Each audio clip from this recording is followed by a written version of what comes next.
Come on, guys, let's study the book of Romans together. Welcome to the second half of the year, guys, and happy new month to you.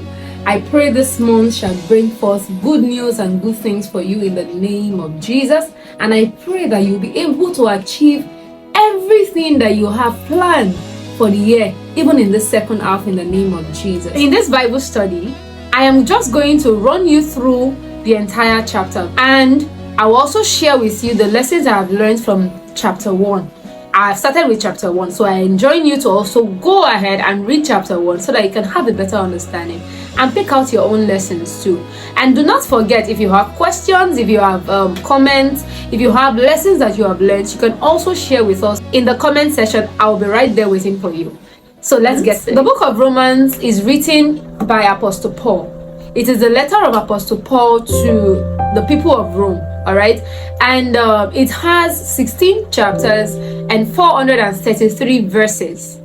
It's also the 6th book in the New Testament. So we already know about the book of Romans now. Don't say Romans was written by Apostle Peter. You know it is written by Apostle Paul, right? From verse 1 to 15, Apostle Paul sent his greetings to the people of Rome. He expressed his genuine desire to visit Rome, that he has been willing to visit them, he has been trying to visit them, but it's not been possible. And there was a part where he called himself an apostle and also a servant. He's a servant of Jesus Christ, all right? And then he also talked about their faith and how much he prays for them, that he remembers them. Now from verse 16 to 17, that is where Apostle Paul told us something about the just shall live by faith. Apostle Paul talked about not being ashamed of the gospel, because the gospel reveals the righteousness of God, and that righteousness is seen by faith.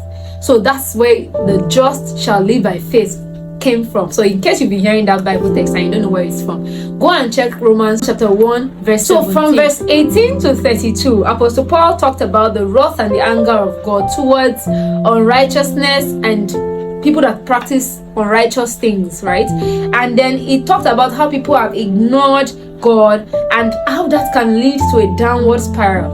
Please note that I read in different translations, so whenever you are reading for a better understanding, you can read in different translations also.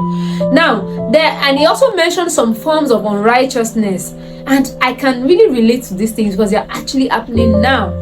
Number one is knowing God but not glorifying him as God. Like, a lot of people know that there is God, but do they glorify him? Do they live for him? No, they do not. Also, ingratitude, not appreciating what God has done for us and who he is to us. Instead of worshiping the creator, some people are worshiping the creature. They are worshiping carved out images, and we see them around. We see them. I still see them where I live. I see people worshiping, saying they are doing masquerade festival, this festival and that, instead of worshiping the creator himself. All right, so another one is men lusting after men, women lusting after women. We can see that in fact it is more rampant in this our dispensation. I think I did a topic about that, LGBTQ and all of that. It's on the channel, you can go through it later. All right, also not retaining God in their knowledge. This is very important. Not retaining God in their knowledge, that is not being conscious of God, not being God conscious. It is different. Being a believer means you believe in God and you are conscious of the existence of God even in everything that you do. So not being God conscious is an unrighteous living. And then unrighteousness, there are a whole lot of it, right? Unrighteousness, sexual immoralities, murder, envy, strife, deceit, evil-mindedness, whisperers, backbiters, disobedient to parents, investors of evil things, people that invest into evil things, right? Undiscerning, untrustworthy, unloving, unforgiving, and unmerciful. All of these things are mentioned as forms of unrighteousness, and they are things that will bring forth the wrath of God. I pray we will not experience the wrath of God. There are only 32 verses in that chapter actually, so we are done with the verses. Now let's talk about the lessons. I picked out a lot of lessons from the chapter, but I will just mention 3. Number 1, the real purpose of the gospel that's the good news, is to reveal God's righteousness.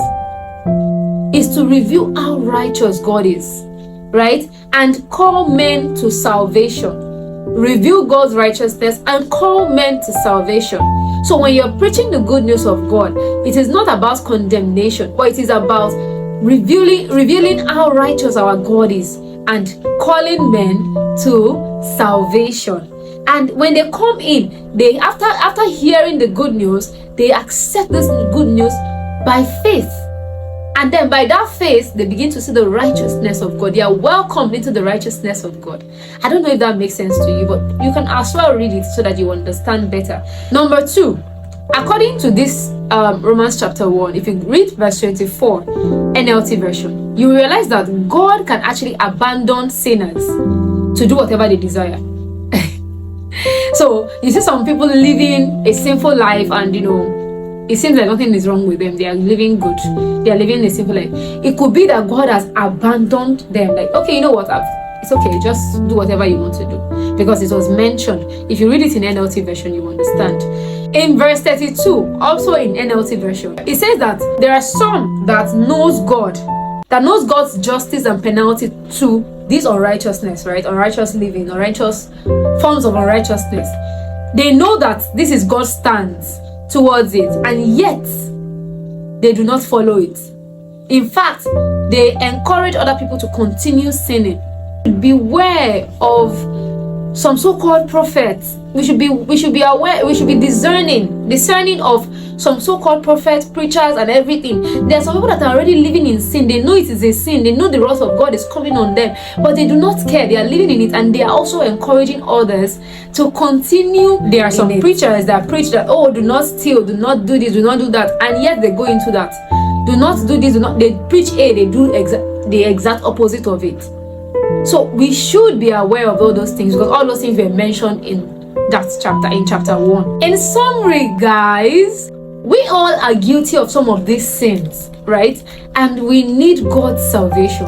That's the essence of the chapter. Like, mentioning those things is not to condemn anybody. It's just to know that we need saving from these things.